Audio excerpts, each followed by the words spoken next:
Hello tout le monde, bienvenue dans cette nouvelle vidéo. Aujourd'hui, on se retrouve pour que je vous parle un petit peu du projet sur lequel je travaille depuis quelques jours et qui devrait être sympathique. Donc comme vous le savez peut-être déjà si vous avez vu la vidéo de présentation de la Lego Room, j'ai une jolie collection de casques Lego Star Wars. Je possède en effet 10 des 12 exemplaires qui sont sortis depuis 2020 il me semble. Les deux seuls casques qui me manquent sont le casque du Dark Trooper ainsi que le casque du pilote de TIE Fighter. Ce sont deux sets Lego qui aujourd'hui ne sont plus vendus sur la boutique officielle et donc pour les obtenir, il faut soit passer par des sites marketplace ou alors par des sites qui mettent en relation des particuliers comme Le Bon Coin ou Vinted. Je vous ai fait un petit tableau récapitulatif des prix donc de ces deux casques Lego qui sont plus vendus sur le site officiel. Donc on peut voir que le casque de pilote de TIE Fighter il était vendu à l'origine 60 € chez Lego et 70 pour celui du Dark Trooper. Et vous pouvez le constater, hein, ça a complètement explosé maintenant. Neuf chez des particuliers, on va le retrouver à 300 € et d'occasion ça va être entre 60 et 250 € si le set est complet avec la boîte. Donc ça fait quand même un certain budget. Quant à lui, le casque du Dark Trooper, lui, il reste quand même plutôt accessible même chez les particuliers.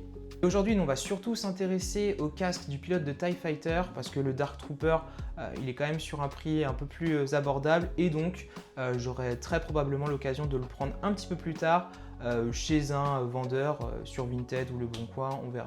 Vous avez pu le voir, ce set du casque de pilote de TIE Fighter, c'est un set qui a pris énormément en cote depuis qu'il a été retiré de la boutique officielle.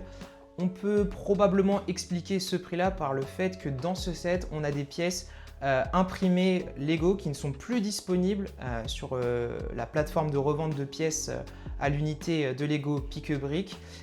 Et donc c'est peut-être pour ça qu'on va retrouver un set qui est extrêmement cher. Les pièces qui manquent sont la 62,96 980 qu'on va retrouver aux alentours de 15 € unité et la 62,96 998 qui celle-là monte même à 53 € unité. Sachant qu'il faut deux exemplaires de chacune de ces deux pièces, rien qu'en les prenant sur d'autres sites de revente de pièces, on en est déjà pour à peu près 120, 130, 140 €. Évidemment, on va ajouter à ça la petite plaque Lego Star Wars officielle qui aussi évidemment n'est plus vendue sur les sites de revente de pièces à l'unité. Vous pouvez l'imaginer, j'ai très envie de compléter cette collection de casques. Maintenant, je ne suis pas prêt à mettre un prix qui équivaudrait 3 à 4 fois le prix de base fixé par Lego dans ce casque. J'ai donc pris la décision d'acheter toutes les pièces qui composent ce set pour tout simplement le construire moi-même en utilisant les notices de construction fournies sur l'application Lego et sur le site internet. Donc j'ai reçu aujourd'hui justement les pièces, ça fait un bon paquet de pièces comme vous pouvez le voir. C'est pas forcément que des pièces qui vont être réservées pour la construction du casque du pilote de TIE Fighter. Il y a d'autres pièces aussi qui vont me servir pour un futur projet, je vous en parlerai un petit peu plus tard. Pour pouvoir constituer ce joli sachet de pièces, j'ai donc dans un premier temps mis toutes les pièces du set que je pouvais mettre dans mon panier Lego Pique-Brique. Dans un deuxième temps, j'ai essayé d'identifier l'ensemble des pièces que j'avais déjà à la maison qui sont issues du reliquat de tous les sets que j'ai construits. Bon, spoiler, il n'y en avait pas beaucoup, donc je ne vais pas vous mentir que ça m'a pas non plus fait économiser énormément d'argent. Dans un troisième temps, il a fallu que je réfléchisse à comment remplacer les pièces manquantes et j'ai donc opté pour imprimer moi-même les autocollants avec les motifs des pièces qu'on ne peut pas retrouver sur la plateforme Pique-Brique et de les coller moi-même sur d'autres pièces pour pouvoir essayer de se rapprocher un maximum des pièces manquantes d'origine. L'autre option aurait été d'acheter directement les stickers pré-imprimés sur des sites qui peuvent les revendre. Maintenant, ces sites-là, ce sont des sites qui sont souvent basés à l'étranger, donc je ne sais pas trop si on peut leur faire confiance. Et aussi, j'avais pas forcément envie d'avoir un énorme délai de livraison, donc je me suis dit que j'allais essayer de le faire moi-même.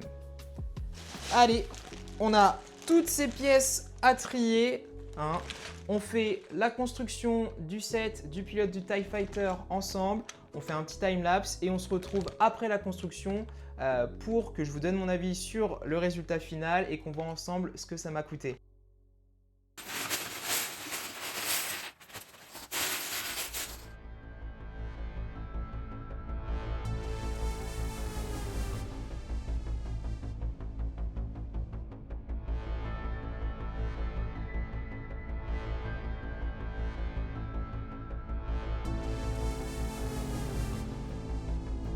Bon, du coup, on se retrouve, on est le lendemain matin. La construction a pris un petit peu plus de temps que prévu. Effectivement, on a quand même monté le Lego pendant à peu près 3 à 4 heures. C'est vrai que du coup, entre le tri des pièces, la construction, les petites adaptations qu'on a dû faire pour un peu réguler quand on avait des petits soucis de pièces, bah, c'est vrai que finalement, ça nous a pris quand même pas mal de temps. Donc le Lego, eh ben, il est juste ici. On va aller regarder de manière un peu plus proche ce que ça donne comme résultat. Et donc voilà le résultat final du casque construit. Alors je ne sais pas ce que vous en pensez, mais moi sur l'allure générale, moi, je trouve qu'on ne voit pas forcément les petits défauts que je vais vous montrer dans un instant. Je trouve que le rendu, il fonctionne parfaitement bien, hein. De toute façon, c'est le set hein, avec les quasiment 99,9% des pièces d'origine, donc il n'y avait pas forcément de raison pour que l'allure ne fonctionne pas. J'ai mis juste à côté un autre de mes casques pour qu'on puisse effectivement constater que il va parfaitement à côté. Donc vraiment une satisfaction et je pense qu'il ira parfaitement exposé à côté des autres. Pour aller un petit peu dans le détail, donc on peut voir ici, ce sont donc une partie des pièces, enfin en tout cas une partie des stickers que j'ai imprimé moi-même et que on a recollé du coup directement sur des pièces Lego. Alors effectivement, on peut constater que la qualité d'impression n'est pas forcément la même que ce que peut proposer Lego sur ses stickers. Maintenant, faut vraiment se rapprocher pour voir le grain au niveau de l'impression. Quand on regarde vraiment de manière générale, finalement ça s'estompe assez rapidement. Et on a évidemment les deux pièces, donc qui représentent le logo de l'Empire, où on a des petits soucis entre guillemets hein, de finition. Là on peut constater qu'il y a un petit trait et ici on a un petit souci au niveau voilà, du collage du scotch. Oui effectivement j'ai pas expliqué, mais du coup ce que j'ai fait c'est que j'ai tout simplement imprimé en fait sur un papier autocollant les différents logos, les différents imprimés à faire. Et on a posé par-dessus un scotch transparent. On a ensuite découpé et posé les stickers sur les pièces. Alors voilà, effectivement, c'est pas parfaitement lisse. Maintenant, si on le met, si on s'éloigne tout de suite, ça disparaît et le rendu est vraiment super quoi. Pour parler rapidement de la construction, on est sur une construction classique, un peu comme tous les casques, on a beaucoup de choses qui reviennent. Juste sur ce set, ce qui était extrêmement satisfaisant, en fait, c'est de faire les espèces de voies respiratoires pour le pilote, qui est vraiment cool à faire avec un stick gris qu'on va venir entourer de plein de petites pièces arrondies Lego, et c'est vraiment cool à faire et en fait ça marche super bien.